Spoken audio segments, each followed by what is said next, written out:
Hello students, today I am teaching to you the subject of science, class 5 students. The chapter is plant reproduction and agriculture. This is the 6th chapter of your book.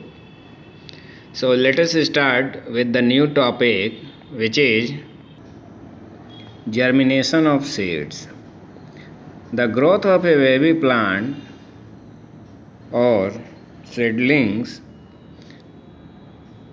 from a seed is called germination. Means what is germination? Germination means the growth of a baby plant, यानी एक baby plant की growth होना किससे? Seed से. जैसे आप figure को देखिए, इस फिगर को एक सीड है, ठीक है, और इसमें से किस तरीके से सीड को हम बेबी प्लांट बोल सकते हैं, ठीक है, किस तरीके से सीड से एक बेबी प्लांट ग्रोथ कर रहा है,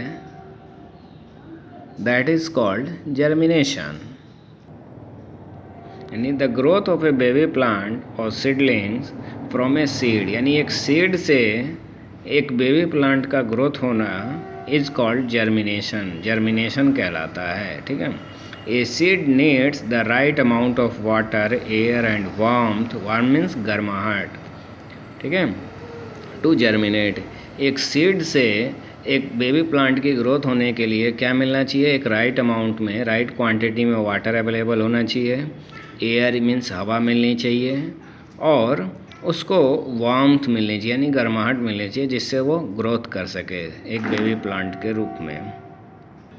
जैसे आप इस फिगर को देखिए, कैसे एक सीड जो है जर्मिनेट्स हो रहा है when it gets the right amount of water, air and warmth, और किस तरीके से एक बेबी प्लांट डेवलप हो गया, ठीक है. इस तरीके से किसी भी बेबी प्लांट को राइट अमाउंट में वाटर, एयर और वार्मथ यानी गर्माहट मिलनी चाहिए उसको ग्रोथ करने के लिए. When all the conditions are favourable, यानी कि उसको प्रॉपर अमाउंट में अगर वाटर, एयर और वार्मथ मिल रही है, तो a seed starts taking in water through the hole in the seed coat. Seed coat क्या होता है? जो सीड के ऊपर लेयर होती है उसको हम सीड कोट बोलते हैं, ठीक है.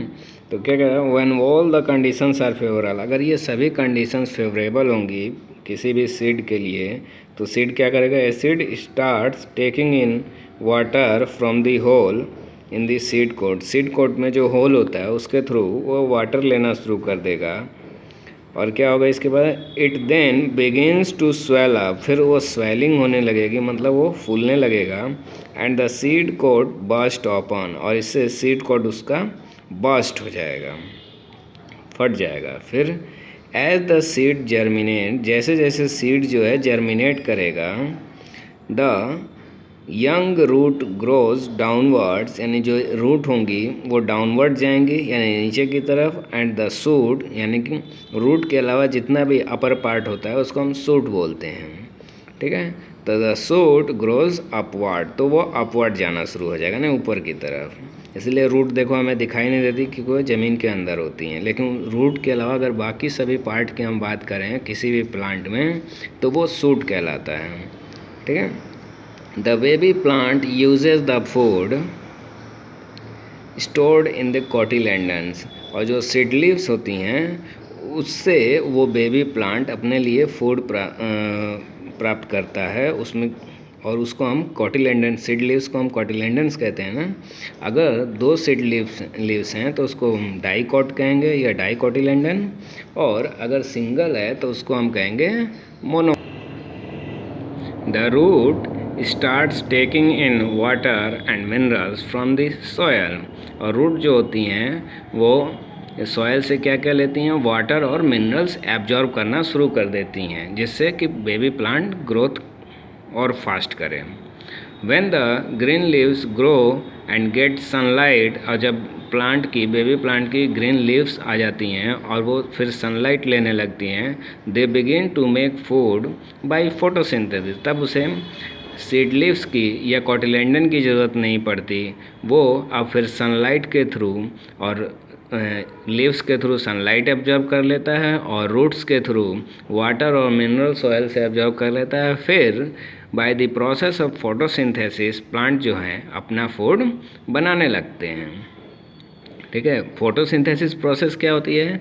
फोटोसिंथेसिस प्रोसेस वो प्रोसेस होती है जिसमें प्लांट कार्बन डाइऑक्साइड और वाटर की हेल्प से सनलाइट की प्रेजेंस में अपना फूड बनाते हैं। इस प्रोसेस को हम फोटोसिंथेसिस प्रोसेस कहते हैं। नेक्स्ट आपका टॉपिक आता है dispersal of seeds. Dispersal of seeds का मतलब सीड्स हम किस तरीके से डिस्पर्स यानी स्कैटरिंग कर सकते हैं, यानी उसको कैसे बोएंगे एक तरह से, इसमें ये होता है कैसे उनको फैलाएंगे। फैलाना मीन्स बोना एक तरह से, किस तरह से उनकी स्कैटरिंग करेंगे सीड की। तो इसके कई तरीके होते हैं। बाई विंड, कभी कभी बाई विंड की हेल्प से हो जाता है। जैसे आप इस फिगर को देखिए, इसमें जैसे डैंडलियन का है, ये अपने आप एयर के थ्रू एक जगह से दूसरी जगह चले जाते हैं इसके फाइन। उसी तरह से कुछ सीड का जो डिस्पर्जल होता है वो बाई वाटर होता है, जैसे आपका कोकोनट हो गया, लोटस फ्रूट हो गया। और इसमें कुछ जो होते हैं बाई एनिमल के थ्रू होते हैं, जैसे टाइगर्स क्लॉ या जैंथिनियम हो गया। ठीक है, उनकी हेल्प से चले जाते हैं। ठीक है, छोटे छोटे स्पाइंस लगी होती हैं। ठीक है, तो बाई एनिमल्स के थ्रू ये चले जाते हैं, हुक के थ्रू एनिमल में लगकर ये चले जाते हैं। ठीक है, इस तरीके से कुछ जो होते हैं आपके डिस्पर्जल बाई एक्सप्लोजन। एक्सप्लोजन होता है जैसे ड्राइड, जब पी ड्राइड होती है तो एक्सप्लोड करती है, धीरे से देखिए चिट चिट की आवाज़ आती है उसमें, तो उससे सीड क्या होते हैं दूसरी जगह स्प्रेड ओवर हो जाते हैं और फिर वो वहाँ सॉइल में चले जाएंगे तो वहाँ उनकी अलग से ग्रोथ होने लगती है। तो डिस्पर्जल ऑफ सीड का मतलब सीड की स्कैटरिंग कैसे होगी, तो ये बाय विंड या बाय एनिमल या बाय एक्सप्लोजन या बाय वाटर, इन तरीके से हो सकती है। अब इसको हम वन बाय वन देखते हैं।